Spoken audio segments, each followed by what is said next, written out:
Amis sportives et amis sportifs, c'est un plaisir de vous retrouver en ce début de week-end pour faire le point sur l'actualité sportive de la semaine.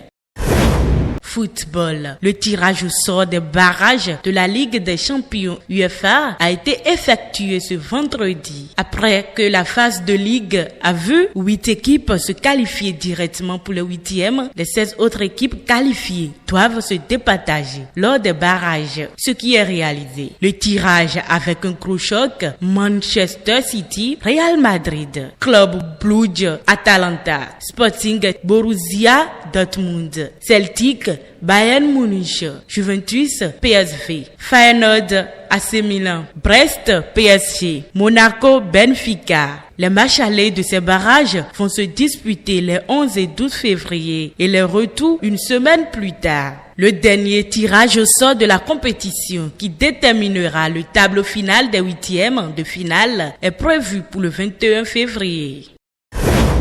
Nos internationaux béninois en mouvement. Jodel Dossou rejoint le club de première division luxembourgeoise, le FC Vitoria Rosport. L'ailier droit international béninois, ancien joueur du Clermont Foot, a officialisé son arrivée le mercredi 29 janvier 2025 avec un contrat couvrant la saison 2024-2025 en Ligue BGL. Les déboires administratifs qui l'avaient contrainte à renoncer à des propositions hors de France sont désormais derrière lui. Du côté de la Tunisie, Irénée Gleller, défenseur central international béninois, s'engage avec l'US Tataouine jusqu'en juin 2026. Il arrive en provenance du club algérien Kenchela, où il n'a passé qu'une partie de la saison en première division. Déjà actif sous ses nouvelles couleurs, Gleller a disputé cette semaine un match contre l'Espérance de Tunis le mercredi 29 janvier.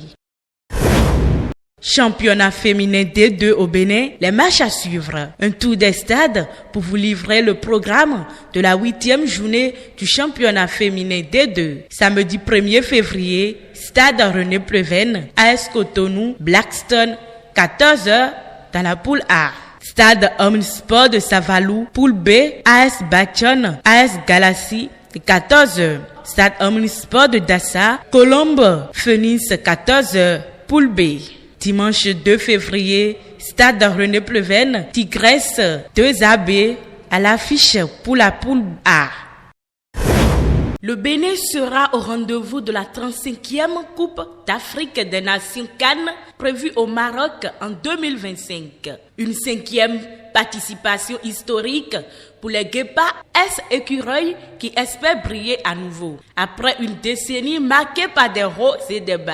La première aventure du Bénin à la CAN remonte à 2004 en Tunisie, sous la direction de Cécile Atoukaefio. Les écureuils d'alors quittent la compétition avec 3 défaites, 8 buts encaissés et un seul inscrit par Moussa Latundi face au Nigeria 1-2. En 2008 au Ghana, avec Wabi Gomez comme sélectionneur, les écureuils ne parviennent pas à s'imposer dans un groupe relevé composé de la Côte d'Ivoire, du Nigeria et du Mali.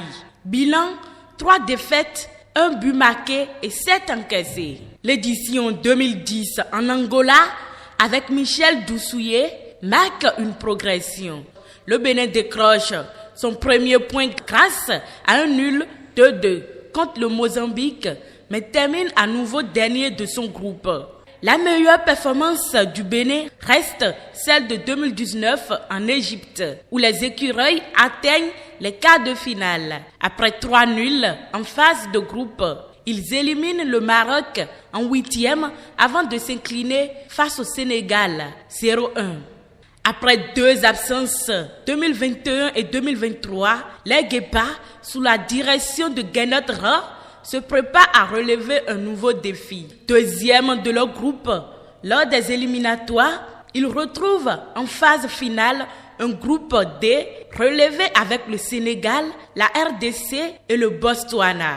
Avec une équipe jeune et déterminée, le Bénin espère faire sensation au Maroc et écrit une nouvelle page de son histoire dans le football africain. Rendez-vous en décembre 2025 pour suivre leur parcours. Ligue 1 française, Habib Beye au Stade Rennais. Le Stade Rennais a officialisé la signature du technicien sénégalais Habib Beye, célèbre consultant de Canal+. Il succède à l'Argentin Jorge Sampaoli et signe un contrat de 6 mois avec une année en option. Habib Beye fera ses débuts lors de la 20e journée de Ligue 1 avec la réception de Strasbourg ce week-end.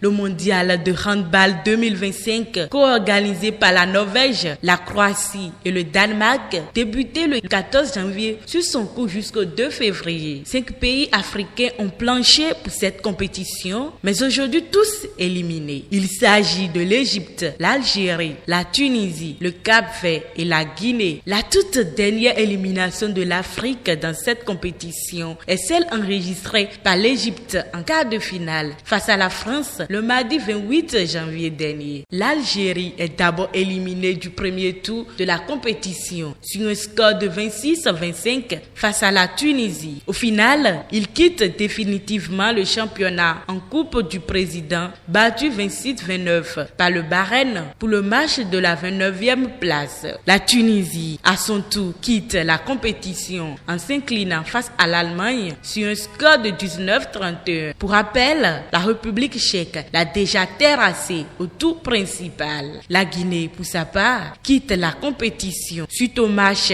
avec Cuba en Coupe du Président pour la 31e place au centre sportif Zatika Porek en Croatie. Pour la première fois du mondial de handball, le Sili national a pris le dessus 33-31 suite au tir au but, faut-il le reconnaître.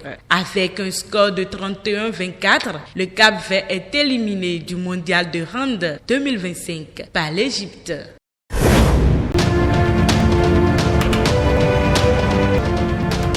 C'est sur ces notes de handball que nous refermons Icon Sport pour aujourd'hui. Passez un excellent week-end en compagnie des programmes de Icon TV.